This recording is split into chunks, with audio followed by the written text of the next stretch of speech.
Hello guys, and greetings from the bravest city in Europe or in the world even, from Kyiv, the capital of brave Ukraine.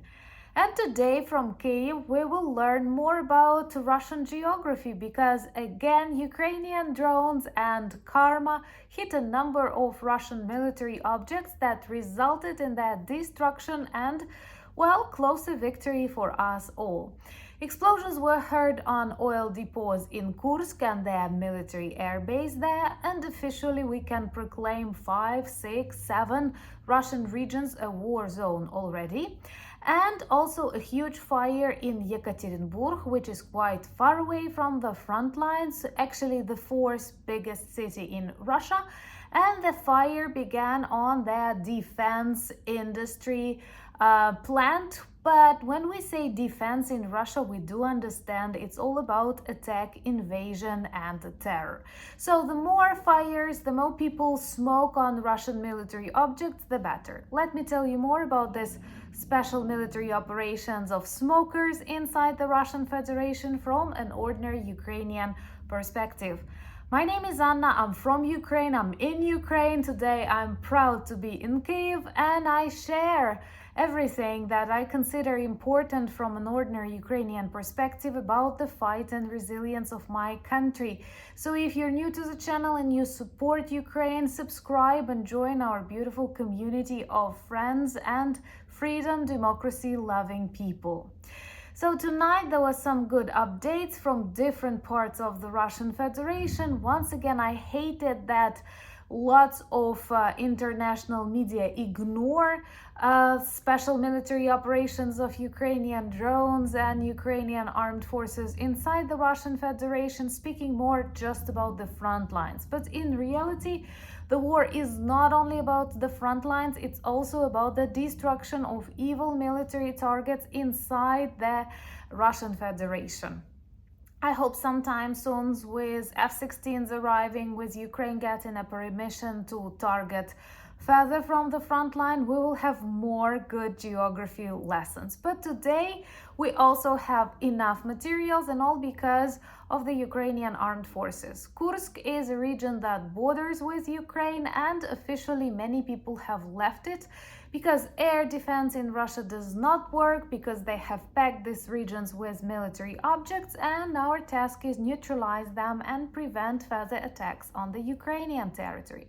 So tonight we have destroyed a number of their oil depots, and I don't know what number of oil depots that we have neutralized in Kursk we have, but that's a lot, perhaps dozens, all because they fuel lots of military vehicles in Kursk district that is close to the front lines once again. So minus oil depots and an air base was hit, and I love it how Ukrainian media reported about that a number of Russian soldiers saw a falling star in Kursk region but did not have enough time to make a wish.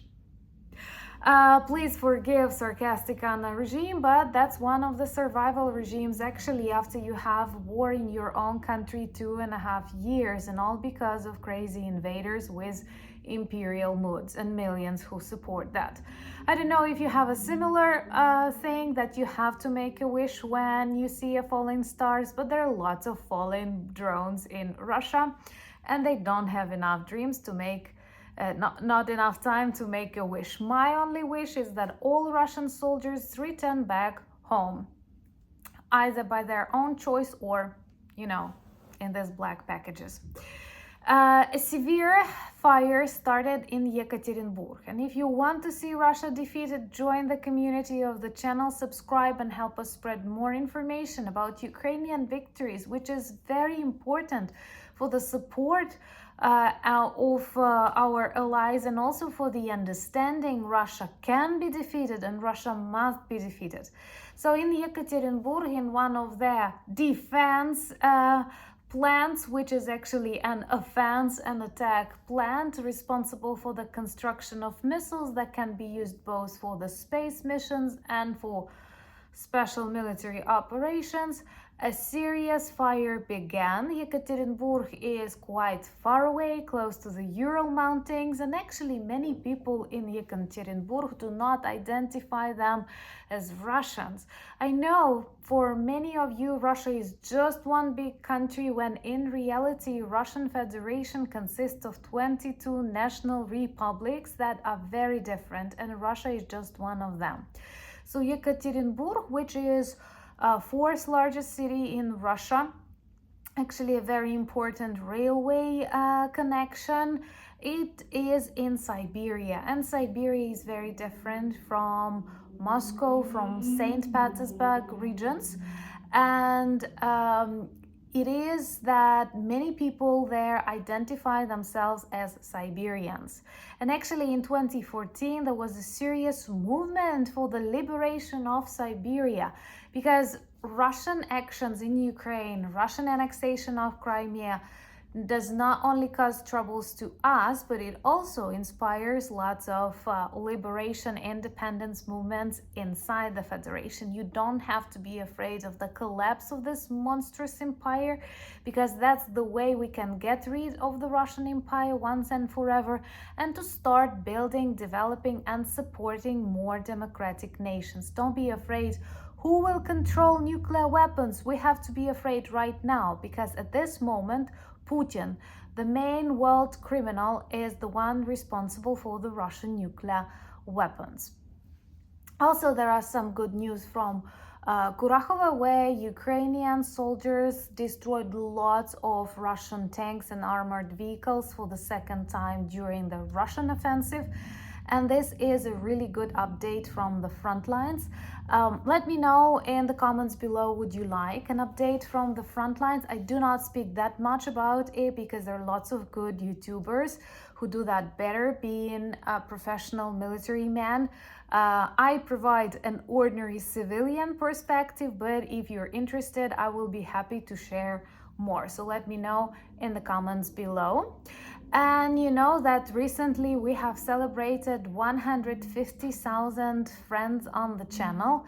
This is a great achievement, and you cannot imagine how much you help me live in these challenging times, and also how important it is for spreading more information about Ukraine.